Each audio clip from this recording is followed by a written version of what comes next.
La independencia mexicana fue el resultado final de la lucha iniciada el 16 de septiembre de 1810, que demandaba en un principio y por el tiempo necesario la autonomía del virreinato de las fuerzas francesas de las órdenes de Napoleón Bonaparte, que invadieron España, haciendo abdicar el legítimo rey español Fernando VII a favor de Napoleón Bonaparte, que entregó la corona de España a su hermano José Bonaparte, que asume como cabeza de la monarquía española, causando que los criollos mexicanos alegaran la ilegitimidad del gobierno español en ese momento sobre el virreinato de Nueva España.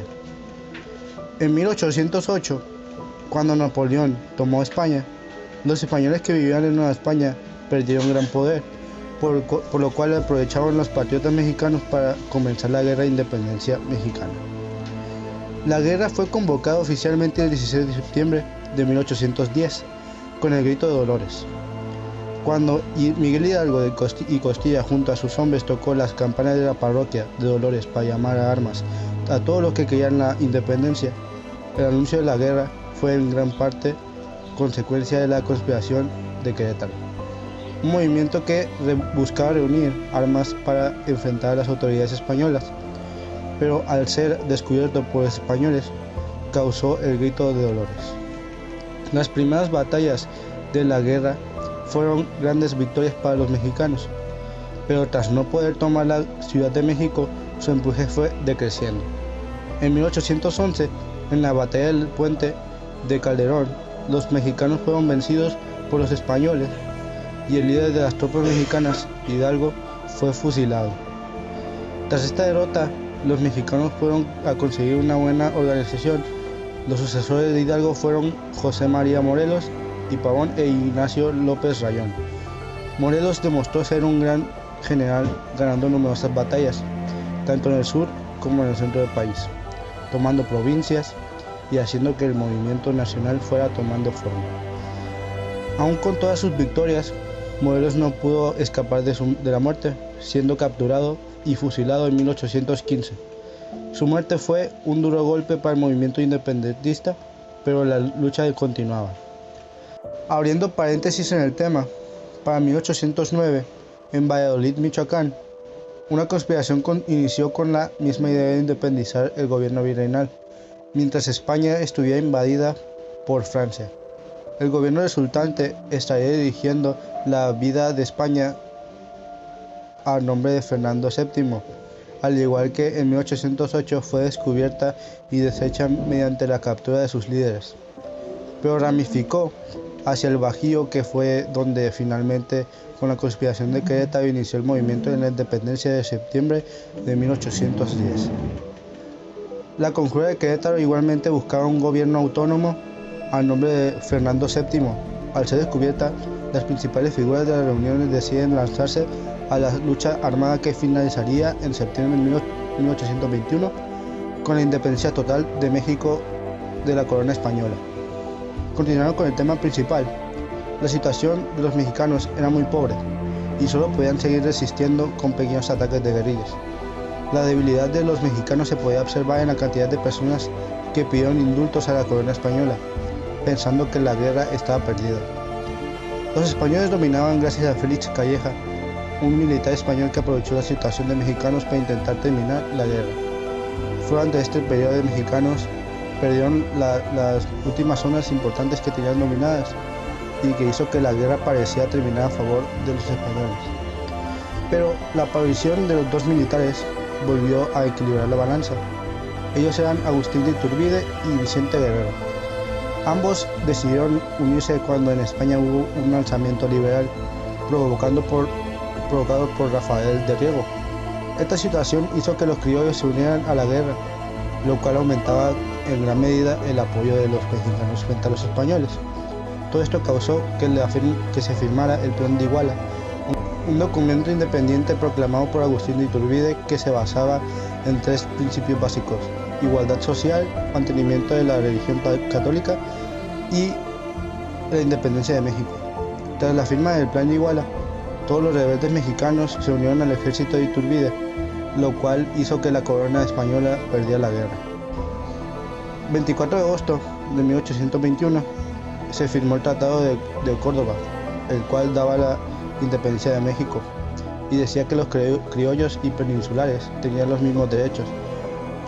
Poco más tarde se firmó el Acta de Independencia de México, convirtiéndose en el primer imperio mexicano.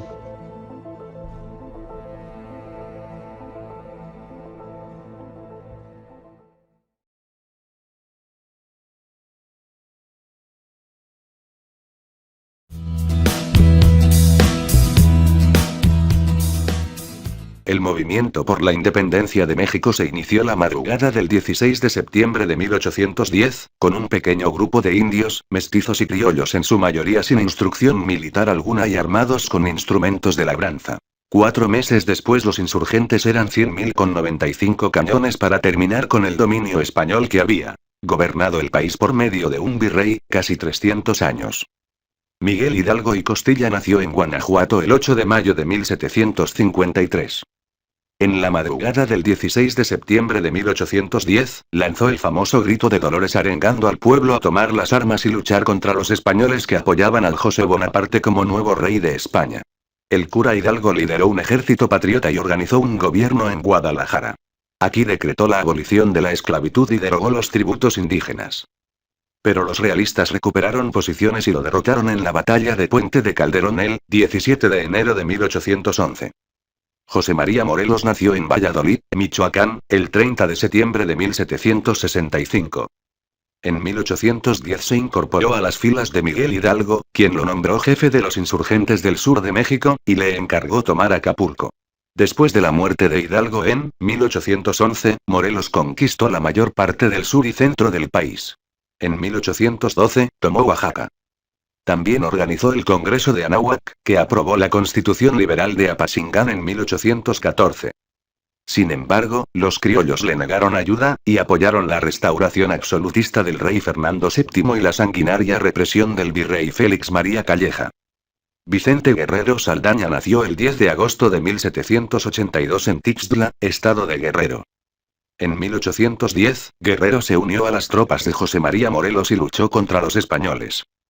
Cuando murió Morelos en 1815, Guerrero continuó luchando en el sur de México. Venció en la batalla de Cerro de Barrabás, 1818, pero sufrió una grave derrota en Aguazarca, 1819. Se mantuvo rebelde y fue perseguido por Agustín de Iturbide, quien al no poder derrotarlo, le ofreció un pacto. El 24 de febrero de 1821 firmaron el Plan de Iguala, en el cual declararon la independencia mexicana. Sus tropas unidas ingresaron a Ciudad de México el 27 de septiembre del mismo año. Vicente Guerrero apoyó a Iturbide como primer emperador de México, pero al poco tiempo se rebeló para unirse al general Santa Anna que luchaba por implantar la república. Cuando cayó Iturbide, Guerrero apoyó al primer presidente de México, Guadalupe Victoria. Agustín de Iturbide nació en Morelia el 27 de septiembre de 1783. Entre 1810 y 1816 combatió contra los patriotas Miguel Hidalgo, José María Morelos e Ignacio López Rayón. En 1817 se instaló en Ciudad de México, donde permaneció algunos años inactivo. En 1820, Iturbide fue convocado por el virrey Apodaca para combatir a Vicente Guerrero. Pero en febrero de 1821 se produjo el abrazo de Acatempan donde Iturbide y Guerrero firmaron el Plan de Iguala, 24 de febrero de 1821. Aquí acordaron buscar la independencia de México para implementar una monarquía constitucional y defender la religión católica. Luego firmó los tratados de Córdoba con Juan O'Donoghue, donde se proclamó el nacimiento del Imperio Mexicano. En mayo de 1822, Iturbide fue proclamado emperador de México con el nombre de Agustín I. Miguel Domínguez nació en Ciudad de México el 20 de enero de 1756. En 1809, promovió una conspiración contra autoridades virreinales para instaurar un gobierno independiente. En las reuniones participaron su esposa Josefa Ortiz, Juan Aldama, Ignacio Allende y Miguel Hidalgo, quienes en septiembre de 1810 iniciaron la Guerra de Independencia Mexicana. Josefa Ortiz nació el 19 de abril de 1773 en Morelia. En Querétaro se unió a los criollos que querían expulsar a los españoles, aprovechando la debilidad de la monarquía por la invasión napoleónica en España. En septiembre de 1810, los conspiradores estaban por iniciar el levantamiento armado, pero las autoridades coloniales descubrieron el plan. De inmediato, doña Josefa dio aviso al cura Miguel Hidalgo para comenzar la Guerra de Independencia de México. Juan Aldama nació el 3 de enero de 1774 en Guanajuato. En 1809 se involucró en la conspiración de Querétaro, junto a su hermano Ignacio Aldama. Aquí se ganó la confianza del cura Miguel Hidalgo, quien lo nombró teniente coronel de las tropas insurgentes. Participó en la victoriosa batalla del Monte de las Cruces y en las derrotas de Guanajuato y Puente de Calderón. José Fernández y Félix, Guadalupe Victoria, nació el 29 de septiembre de 1786 en Tamázula, Durango. En 1812 se unió a las fuerzas insurgentes y comandó un grupo guerrillero que atacó varios convoyes militares españoles. En 1817 se refugió en la selva de Veracruz. En marzo de 1821 se adhirió al Plan de Iguala y se unió al ejército de las Tres Garantías. Cuando Agustín de Iturbide se proclamó emperador, Guadalupe Victoria conspiró en favor del sistema republicano. Al caer el imperio, el 2 de octubre de 1824 fue proclamado primer presidente de México. Durante su gobierno acabó con la resistencia realista del castillo de San Juan de Ulúa y dio la ley de expulsión de los españoles. También abolió la esclavitud e impulsó la educación y la cultura. Su gobierno terminó en 1829. Ignacio López Rayón nació en Tlalpujahua, Michoacán, en 1773. Cuando en 1810 estalló la Guerra de Independencia, López Rayón se unió al cura Miguel Hidalgo, quien lo nombró su secretario. Estuvo presente en varias batallas, como en Puente de Calderón cuando cayó Hidalgo, López Rayón asumió el mando del ejército insurgente. Ganó en la batalla del Puerto de Piñones y tomó Zacateca. Después de ganar en Zitácuaro estableció la Suprema Junta Nacional Americana, pero esta quedó disuelta cuando los españoles recuperaron Zitácuaro en enero de 1812.